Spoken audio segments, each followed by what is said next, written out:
जुन कम्पनीले समयमा मल ल्याउन सक्दैन त्यसलाई किन कारबाही गर्न सकिँदैन र उहाँले समयमा मल ल्याउन सक्नुहुन्न भने उहाँले चाहिँ किन राजीनामा नदिने? गएको पालि हामीले मिटिङ गऱ्यौँ, त्यो चाहिँ कहाँ एक्सन गयो, कुन विभागमा, कुन मन्त्रालयमा, कुन कर्मचारीसँग छ, गएको पालि बोलेको कुरा, अनि बल्ल म आजको कुरा राख्छु।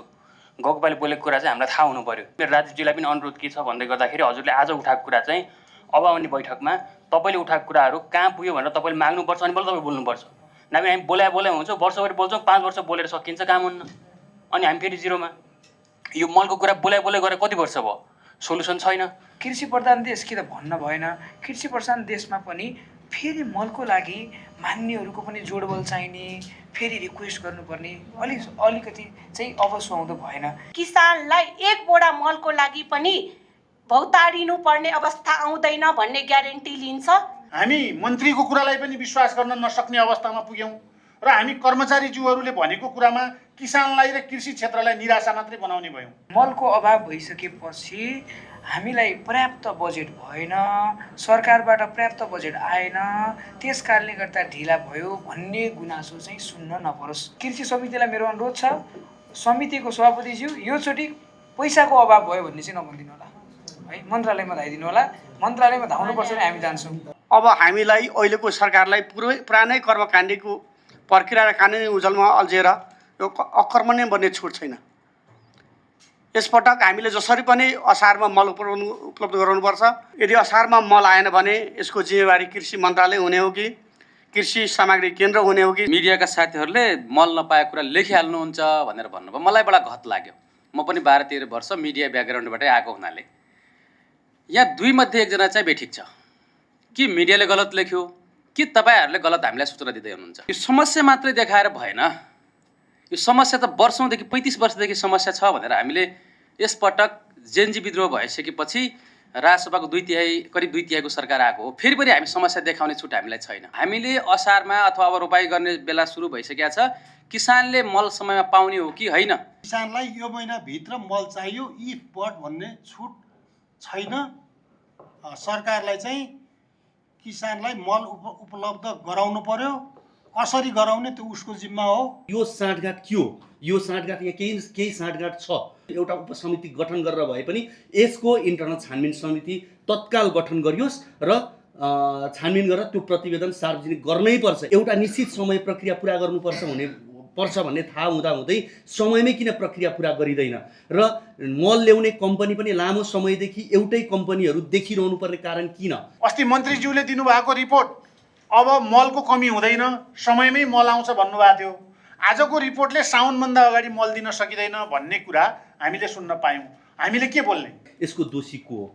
यो छानबिनको विषय नै रह्यो भन्ने मलाई लाग्छ। यसलाई किनभने हल्का रूपमा लिन हुँदैन। विशेष गरी कृषि सामग्री केन्द्रबाट 70% र 30% साल ट्रेनिङबाट खरिद गर्ने भनिएको छ। योभन्दा अगाडिका विगतका हामीले कुरा हेऱ्यौँ भने 2078 सालमा मन्त्री परिषदबाट निर्णय गराउँदै 100%सम्म साल ट्रेनिङले मत खरिद गर्न पाउने भनेर भनिएको पनि छ। यो उदाहरण हो। किन भन्नुहुन्छ भने यो किन भनियो भन्नुहुन्छ भने साल ट्रेनिङमा 11% सरकारी र बाँकी निजीको स्वामित्व रहन्छ। त्यहाँबाट साल ट्रेनिङले खरिद प्रक्रियामा जोडिनु पर्दैन, तर यतापट्टि कृषि सामग्री कम्पनीले खरिद प्रक्रियामा जोडिनु पर्ने हुन्छ। त्यसकारणले यो साँठगाँठ के हो? यो साँठगाँठ यहाँ केही साँठगाँठ छ। त्यसकारणले यो मल खरिद प्रक्रिया लामो समयदेखि एउटा निश्चित समय प्रक्रिया पुरा गर्नुपर्छ भन्ने थाहा हुँदाहुँदै समयमै किन प्रक्रिया पुरा गरिँदैन? र मल ल्याउने कम्पनी पनि लामो समयदेखि एउटै कम्पनीहरू देखिरहनु पर्ने कारण किन? यो प्रश्न हो। त्यसकारणले यो जुन कम्पनीले समयमा मल ल्याउन सक्दैन त्यसलाई किन कारबाही गर्न सकिँदैन? यो पटकको समस्या छ। यदि सरकारले समयमा काम गर्न सक्दैन भने राजीनामा मागिन्छ भने कृषि सामग्री कम्पनी लिमिटेडका प्रबन्ध सञ्चालक विष्णुप्रसाद पोखरेल सर लामो समयदेखि यसको प्रबन्ध सञ्चालक हुनुहुन्छ र उहाँले समयमा मल ल्याउन सक्नुहुन्न भने उहाँले चाहिँ किन राजीनामा नदिने? यो किसानसँग जोडिएको विषय हो। समयमा काम गर्न सकिँदैन, किसानका लागि काम गर्न सकिँदैन। यसभित्र व्यापक गन्धको पहिला विगत लामो समयदेखि आएको कुरा हो। सभापतिज्यूलाई म आग्रह गर्छु एउटा उपसमिति गठन गरेर भए पनि यसको इन्टरनल छानबिन समिति तत्काल गठन गरियोस् र छानबिन गरेर त्यो प्रतिवेदन सार्वजनिक गर्नै पर्छ। यदि यो गर्न सकिएन भने किसानप्रति न्याय हुँदैन। हस्, धन्यवाद। मेरो सबैलाई अनुरोध चाहिँ हामी बोलाइ छौँ। गएको पालि हामी यत्रो कुरा बोल्यौँ, आज के भयो त? फेरि आज पनि बोल्छौँ, भोलि के हुन्छ त? केही पनि भएन। गएको पालि हामीले समयको माग एकदमै गरेका थियौँ अनि केही पनि फलोअप भएन। फेरि हामी उस्तै गरी सुरु गरिरहेको छौँ। फेरि उहाँले पनि 3 मिनट कट्नु पर्यो, एकछिन भन्नुभएको छ, उहाँले पनि 3 मिनट कट्नुभयो। फेरि उहाँले अब राजेशजीले यत्रो उठाउनु भयो होइन, धेरै सिरियस कुरा उठाउनु भएको छ नि त। यहाँभन्दा सिरियस के हुन्छ? अब फेरि अर्को मिटिङ फेरि हामी सिद्धियो, फेरि जिरोमा। त्यही भएर एउटा समयको मात्रै कुरा गरेको। अस्ति यहाँ टाइमरको कुरा गरिरहेको थियौँ हामीले। टाइमर यति सामान्य चिज छ, 2 मिनटमा हुन्छ। मैले उहाँहरूलाई सपोर्ट पनि गर्दैछु, यो 5 मिनटमा हुने चिज हो। उहाँहरूले सिरियस भइदिएको भए होइन, साँच्चै कर्मचारीले हामी सांसदहरू बोलेको कुरा सिरियसली लिने भएको भए 5 मिनटै हुन्थ्यो। यो जसरी यो टाइमरको कुरा हामीले सिरियसली लिइरहेको छैनौँ, आज पनि राजेशजीले उठाउनु भएको छ, सबैले उठाउनु भएको छ, यो सिरियसली लिनुहुन्न। फेरि अर्को पालि यही कन्टिन्यू हुन्छ। मेरो अनुरोध चाहिँ गएको पालि हामीले मिटिङ गऱ्यौँ, त्यो चाहिँ कहाँ एक्सन गयो, कुन विभागमा, कुन मन्त्रालयमा, कुन कर्मचारीसँग छ गएको पालि बोलेको कुरा, अनि बल्ल म आजको कुरा राख्छु। गएको पालि बोलेको कुरा चाहिँ हामीलाई थाहा हुनु पऱ्यो। र अर्को पालि पनि मेरो राजेशजीलाई पनि अनुरोध के छ भन्दै गर्दाखेरि, हजुरले आज उठाएको कुरा चाहिँ अब आउने बैठकमा तपाईँले उठाएको कुराहरू कहाँ पुग्यो भनेर तपाईँले माग्नुपर्छ, अनि बल्ल तपाईँ बोल्नुपर्छ। नभए हामी बोलाए हुन्छौँ, वर्षभरि बोल्छौँ, 5 वर्ष बोलेर सकिन्छ, काम हुन्न, अनि हामी फेरि जिरोमा। यो मलको कुरा बोलाए गरेर कति वर्ष भयो, सोल्युसन छैन। अब अर्को पालि आउँदै गर्दाखेरि मेरो सम्मान्य सबैलाई नै अनुरोध के छ भन्दा आफूले बोलेको कुरा जवाबदेही बनाउनु पऱ्यो, माग्नु पऱ्यो, अनि बल्ल बोल्नु पऱ्यो। त्यही भएर मेरो चाहिँ गएको पालि हामीले कुरा राखेको थियौँ, त्यो सल्भ होस्, अनि बल्ल मैले यो कुरा राख्छु। हस्, धन्यवाद। यो मल आपूर्ति गर्नलाई 8 महिनाको समयको जो दिएको छ, यसमा चाहिँ सूचना प्रकाशन नै 46 दिन राखेको छ। अनि 8 महिनासम्म मल आपूर्ति गर्ने समय पनि यो धेरै लामो समय पनि भयो। 8 महिना बिचमा त लगभग अब हामी 1-1.5 महिनापछि त हामीलाई मलको आवश्यकता पर्ने गर्छ होइन। त्यो बिचमा 7 महिना त कट्यो। अब 7 महिनामा चाहिँ अहिले पनि हामी मलको लागि बहस गर्ने हो भने मल त अहिलेसम्म त पुगेर हामी कुन कुन जिल्लामा, कुन कुन क्षेत्रमा बढी आवश्यक छ भन्ने बहस गर्नुपर्ने समयमा हामी फेरि अब आउने वर्षमा चाहिँ मलको लागि यो अभाव भयो, बजेट थपिदिनु पऱ्यो भन्ने प्रश्न चाहिँ अलिकति सुहाउँदो भएन कि। अर्को कुरा, हाम्रो कृषि सामग्री केन्द्रको प्रबन्धकज्यूले भने जस्तै सरकारसँग माग गर्नु पऱ्यो, मान्यज्यूहरूले भन्नुभयो, अलिकति रिक्वेस्ट गर्न भन्नुभयो। यो प्रविधि अब हामीले अन्त्य गर्नुपर्छ। तपाईँहरूले बलियो डेटा लिएर आउनुहोस् अनि मन्त्रालय जानुहोस्। मन्त्रालयबाट कृषि मन्त्रालयमा यदि काम भएन भने हामी तपाईँहरूसँग सहजीकरण गर्ने, कहाँ नीति कहाँ कमी भएको छ त्यो सहजीकरण हामी गर्छौँ होइन। हजुरहरूले कृषि सामग्री केन्द्रबाट चाहिँ बलियो डाटा लिएर कृषि मन्त्रालय पुग्नुहोस्। यदि कृषि मन्त्रालयमा तपाईँले आवश्यक परेको कृषि प्रधान देशमा मल ल्याउनका लागि पैसा अभाव हुने, मल ल्याउनका लागि तपाईँहरूले अबको सरकारलाई पनि हजुरहरूले अनुरोध गरिदिनु पऱ्यो भन्यो भने चाहिँ यो सुहाउँदो भएन। हजुरहरूले जति अभाव देखिएको छ भन्नुहोस्। हाम्रो समितिको सभापतिज्यू यही हुनुहुन्छ, हामी रिक्वेस्ट गर्छौँ होइन। कृषि प्रधान देश कि त भन्न भएन, कृषि प्रधान देशमा पनि फेरि मलको लागि मान्यहरूको पनि जोडबल चाहिने, फेरि रिक्वेस्ट गर्नुपर्ने अलिकति चाहिँ अब सुहाउँदो भएन कि। पहिलेको परम्परा थियो भने यो अन्त्य हुन्छ, अन्त्य गर्नु पऱ्यो।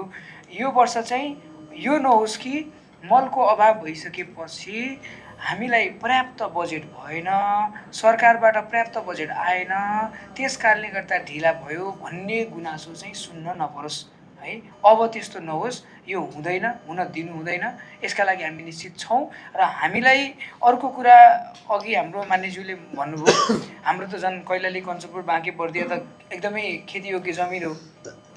हामीलाई यदि योचोटि त्यो क्षेत्रमा पनि पहिलेको जस्तो एउटा मल पाउनका लागि त्यो 2 हात जोडेर विभिन्न ठाउँमा धाइ राख्नुपर्ने, अन्तिममा खालि रित्तो हात फर्केर बाँझो खेती गर्नुपर्ने दिन चाहिँ कैलाली, कञ्चनपुर, बाँके बर्दियाको जनताले देख्न नपरोस्, समग्र देशका जनताले देख्न नपरोस्।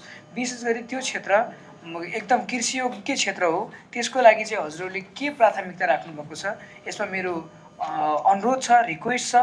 मलाई चाहिँ त्यहाँको बारेमा विशेष जानकारी लिनु छ। कैलाली, कञ्चनपुर, बाँके बर्दियाको क्षेत्रको बारेमा मललाई अप्ठ्यारो नहुने गरी, मल अब आपूर्तिमा त्यहाँको मल अभाव नहुनका लागि तपाईँहरूले विशेष प्राथमिकता के राख्नुभएको छ, यसमा मेरो जिज्ञासा छ। यो चाहिँ मलाई छिटो प्राप्त हुनु पऱ्यो, जानकारी हुनु पऱ्यो। यो चाहिँ मलाई चाहिँ छिटो जानकारी हुनु पऱ्यो भन्ने छ। किनभने त्यो बेलका मान्छेहरू निकै नै कृषिमा आधारित छन् र त्यहाँको समुदाय, चौधरी समुदाय विशेष गरी निकै अप्ठ्यारोमा छ। म यो चाहिँ हजुरहरूलाई रिक्वेस्ट गरेँ। बाँकी चाहिँ यति हो, मेरो कन्क्लुजन नै यति हो कि बजेटको अभाव चाहिँ जो माग गर्नु पऱ्यो हजुरले भन्नुभएको छ, यो चाहिँ अबको सरकारमा हुँदैन, हुन दिनु हुँदैन। तपाईँहरूले कति अभाव छ भन्न पर्यो।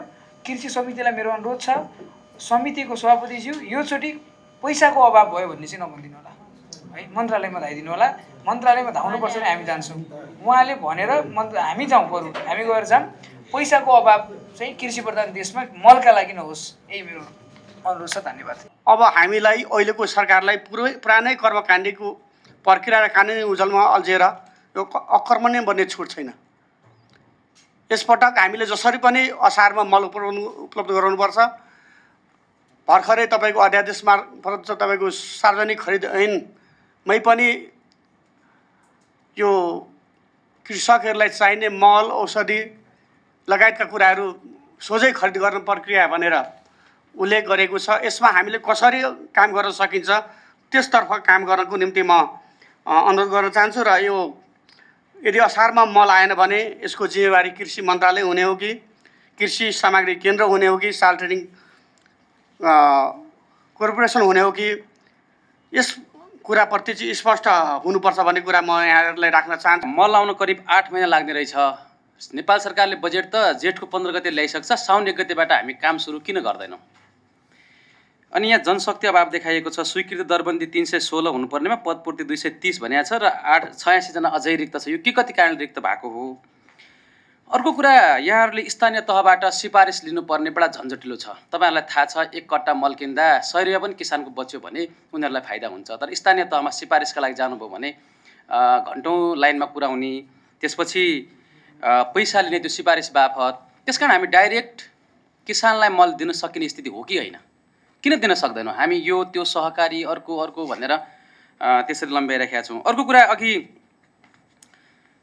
मिडियाका साथीहरूले मल नपाएको कुरा लेखिहाल्नुहुन्छ भनेर भन्नुभयो। मलाई बडा घत लाग्यो। म पनि 12-13 वर्ष मिडिया ब्याकग्राउन्डबाटै आएको हुनाले यहाँ 2 मध्ये 1 जना चाहिँ बेठिक छ। कि मिडियाले गलत लेख्यो कि तपाईँहरूले गलत हामीलाई सूचना दिँदै हुनुहुन्छ? यो कहाँ कन्फ्युजन हो? नभएको कुरा कम्तीमा मिडियाले इमान्दारीका साथ त उठाइदिएछ। भयो कुरा यदि उठायो भने मल हुँदाहुँदै पनि उहाँहरूले छैन भनेर लेख्या हो भने ती कुरामा के हो भनेर स्पष्ट पार्नु जरुरी छ। अर्को कुरा, यो समस्या मात्रै देखाएर भएन। यो समस्या त वर्षौँदेखि 35 वर्षदेखि समस्या छ भनेर हामीले यसपटक जेनजी विद्रोह भइसकेपछि राजसभाको करिब 2/3 सरकार आएको हो। फेरि पनि हामी समस्या देखाउने छुट हामीलाई छैन। हामीले समस्या मात्र देखाएर भएन, हामीले यो समस्या थियो, हामीले यसरी समाधान गऱ्यौँ र कृषकका लागि हामी समयमै मल दिँदैछौँ भनेर तपाईँहरूले हामीलाई यो कुरा ल्याइदिनु भने त हामी त तपाईँलाई त फुलको मला पहिल्यै हामीहरू हाल्छौँ। त्यसकारण अब यो डाटामा अल्झिएर विगतमा यस्तो समस्या थियो, यो छ, यसो त्यो समस्या छ भन्ने कुरा थाहा छ। त्यो समस्या छ भन्ने कुरा थाहा भएर नै यो कृषि समिति, विभिन्न समितिहरू यहाँ बनाइएका हुन्। त्यसकारण यसपटक हामीलाई के चाहियो भने हामीलाई रिजल्ट चाहियो। हामीले असारमा अथवा अब रोपाई गर्ने बेला सुरु भइसकेको छ, किसानले मल समयमा पाउने हो कि होइन? अघि बजेटका कुरा आयो, बजेट कम छ भन्ने कुरा आयो। बजेट कम छ भने त्यसका लागि हामी पहल गर्छौँ। तर जति बजेट आएको छ त्यति बजेटको समयमा मल खरिद गरेर किसानलाई दिएका छौँ कि छैनौँ? किसान कहाँ हाम्रो पुगेको छ कि छैन? ती कुराहरू चाहिँ क्लियर हुनु पर्यो। अब हामी फेरि पुराना तपाईँहरूले हामीलाई अल्मलाइदिनु हो भने फेरि हामी पनि अल्मलेर जनता कहाँ त्यही अल्मलको आन्सर मात्रै दिन्छौँ। त्यसो अब जनताले मान्नेवाला छैन, पत्याउनेवाला छैन। त्यसकारण जति छ त्यति त हामी दिउँ न कम्तीमा। त्यो दिन सक्यो भने कम्तीमा किसानहरूले यति चाहिँ आयो भन्ने त हुन्छ, त्यति पनि दिन नसक्ने। अनि हामीले चाहिँ यो समस्या मात्रै देखाएर यसले दिगो रूपमा समाधान दिन सक्दैन। यसतर्फ चाहिँ हाम्रो कृषि मन्त्रालय, त्यसै गरी कृषि सामग्री केन्द्र लिमिटेड र यो साल ट्रेडिङ कर्पोरेसन चाहिँ जिम्मेवार बन्नुपर्छ। धन्यवाद। किसानलाई यो महिनाभित्र मल चाहियो, इफ बट भन्ने छुट छैन। सरकारलाई चाहिँ किसानलाई मल उपलब्ध गराउनु पर्यो। कसरी गराउने त्यो उसको जिम्मा हो, किसानले मल पाउनु पर्यो। धन्यवाद। प्राइभेट सेभियरको रिपोर्टलाई चेक जाँच गर्ने प्रक्रिया छ कि छैन? छ भने मल आयात गर्दा कसरी, कुन निकायमा चेक जाँच गरियो र के त्यो रिपोर्ट कृषि समितिमा पेश गर्न मिल्छ कि मिल्दैन? अर्को प्रश्न, मिड इस्ट द्वन्द्वले यो हर्मुज नाका लामो समय बन्द रहने अवस्थामा धान बाली लगत्तै अहिले तराई क्षेत्रको मुख्य बाली तपाईँको गहुँको सिजनमा पनि मलको यस्तै समस्या रहने हो कि के हो? यसको के उपाय छ यसको जवाब चाहियो। र अन्तिममा मैले के सोध्न चाहन्छु भने अघि भर्खरै भन्नुभयो कि 6 लाख मेट्रिक टन मलको हामीलाई चाहिँ त्यति अनुदान सरकारले दियो भने चाहिँ पुग्न सकिन्छ। मलाई लाग्छ डाइरेक्ट इन्डाइरेक्ट रूपमा 15 देखि 20 लाख मेट्रिक टन नेपालमा मल चाहिन्छ। के यो 6 लाख मेट्रिक टनको सरकारले ग्यारेन्टी गर्यो भने कृषि सामग्री कम्पनी लिमिटेड र साल ट्रेडिङ कर्पोरेसनले किसानलाई 1 बोरा मलको लागि पनि भौतारिनु पर्ने अवस्था आउँदैन भन्ने ग्यारेन्टी लिन्छ भन्ने मेरो प्रश्न। यति, धन्यवाद। खास गरी हामीलाई हैन किसानहरूलाई मल चाहिएको छ, त्यसमा कुनै विवाद भएन।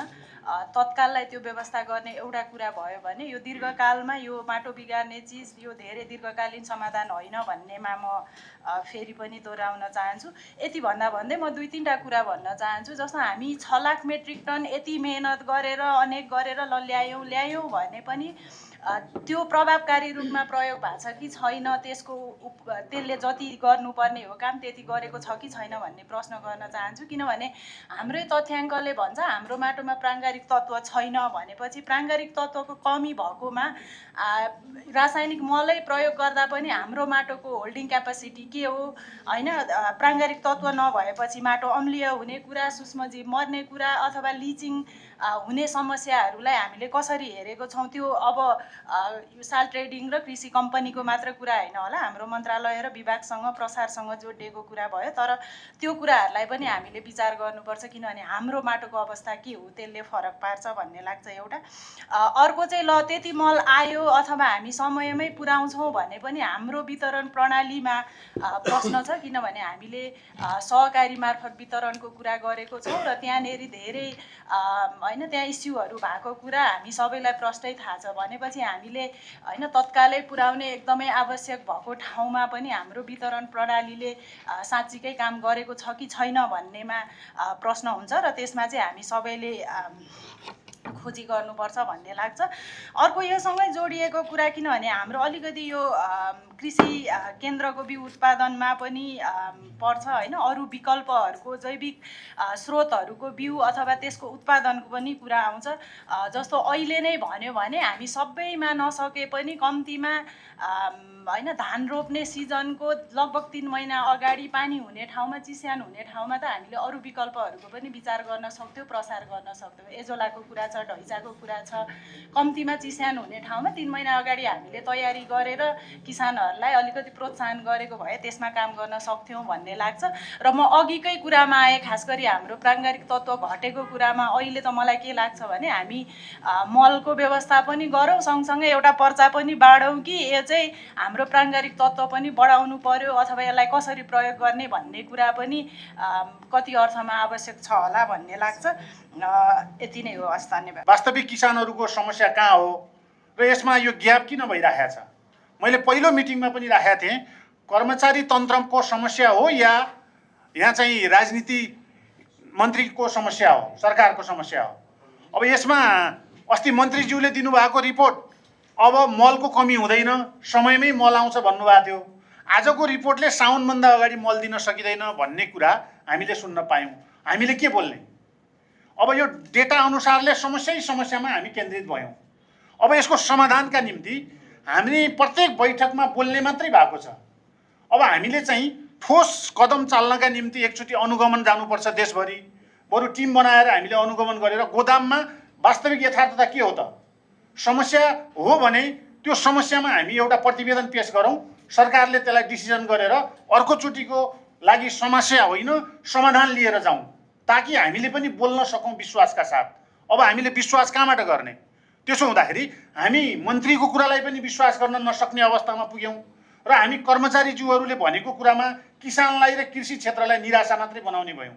यस अर्थमा अब एकचोटि अनुगमनमा जाउँ। अब यो बिचको ग्यापलाई सभापतिज्यूले यसलाई कसरी कार्यक्रम बनाउने अनुगमन गरौँ गोदामको, र त्यस पछाडि चाहिँ सबै प्रदेशमा यत्रो कार्यालय 316 जना कर्मचारीको दरबन्दी छ, अनि पदपूर्ति 230 जना छ, 8 महिना लाग्छ। गोदाम के कस्तो छ र चाहिँ कहाँनिर यसको ग्यापिङ छ? किसानहरूले यदि चाहिँ मल किनेरै हुने हो, पर्याप्त नपाउने हो भने किसानलाई अनुदान दिउँ, अनि चाहिँ उहाँहरूले आफै किन्नुहुन्छ। अनि किन आशा देखाउने? आशा देखाउँदा निराश हुन्छन् र र त्यसो हुँदाखेरि निराश हुने वातावरण कृषकलाई नबनाऊ र कृषिलाई उत्पादन नबढाएसम्म हामी आत्मनिर्भर बन्दैनौँ। मैले यति कुरा राखेँ। धन्यवाद।